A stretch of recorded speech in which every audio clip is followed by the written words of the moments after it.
आपला आवाजचा पाठपुरावा. जुन्नर बस स्थानक आवाराची झाली गटारगंगा असे वृत्त काही दिवसापूर्वी आपला आवाजच्या माध्यमातून सातत्याने प्रसारित होत होते.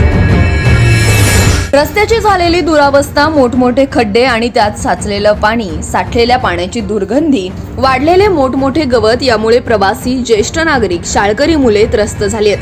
याबाबत बस स्थानकात अनेक तक्रारी देखील येत होत्या. तिथे असणारे कंट्रोलर साबळे यांनी नारायणगाव डेपोचे वरिष्ठ अधिकाऱ्यांकडे याबाबत पाठपुरावा केला असल्याची माहिती दिली होती.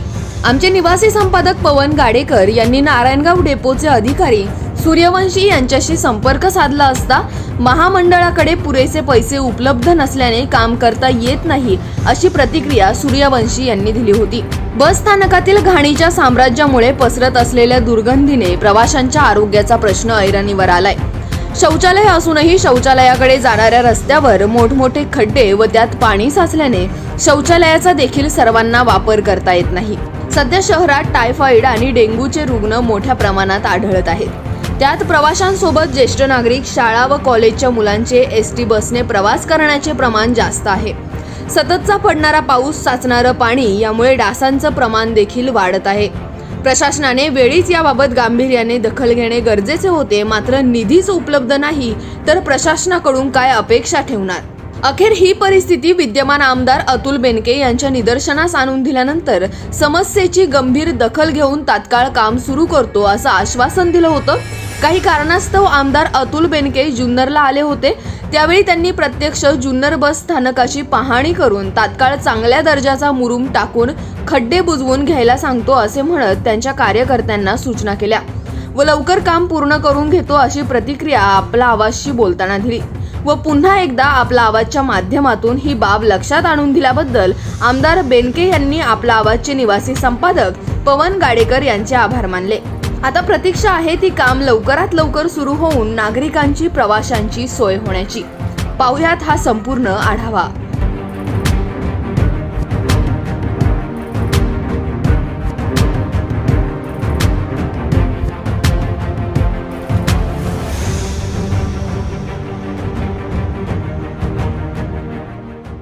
खूप दिवसांपासून या ठिकाणी अतिशय दयनीय अवस्था आहे.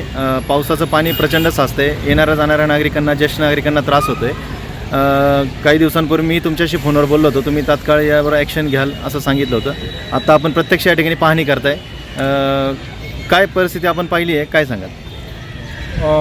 खूप मोठ्या प्रमाणामध्ये पाऊस झाल्यामुळं जुन्नरच्या नवीन एसटी स्टँड जो आहे तिथल्या आवारामध्ये बऱ्याच ठिकाणी खड्डे, खूप मोठे पाणी साचण्याचं प्रमाण इथं पाहायला मिळालं. आणि आपला आवाजचे पत्रकार पवन गाडेकर यांनी मला ते परिस्थिती, ज्याचं गंभीर परिस्थिती आहे ती अवगत करून दिली आणि त्यानंतर लगेच आपण ॲक्शन घ्यायला सुरुवात केली. त्याचबरोबर इथलं जे काही टॉयलेट आहे तिथला व्यवस्थापक रोज दारू पिऊन यायचा आणि तो दारू पिऊन महिलांना किंवा इतर लोकांना वागणूक चांगली द्यायची नाही, त्याची वारंवार तक्रार करून सुद्धा ते डेपो मॅनेजरकडून ती सुटली नाही, त्याच्यावर काही कारवाई झाली नाही.